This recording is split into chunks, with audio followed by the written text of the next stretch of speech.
This is the Lone Crater YouTube. We hope this video helps. You start by making the truck safe and accessible.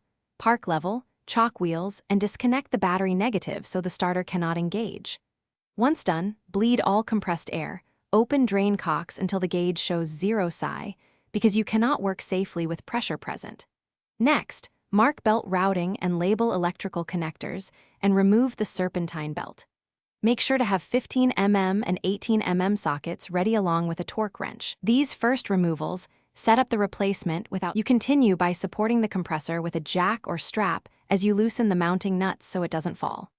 Once supported, disconnect the oil feed and return lines and plug them to keep dirt out. This prevents internal contamination.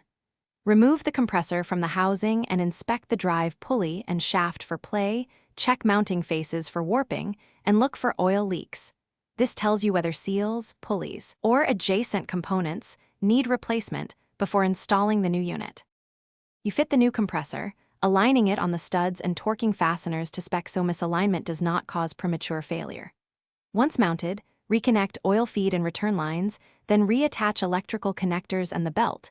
Make sure belt tension matches spec. Reconnect the battery, open drain cocks, and pressurize the system slowly while checking fittings for leaks.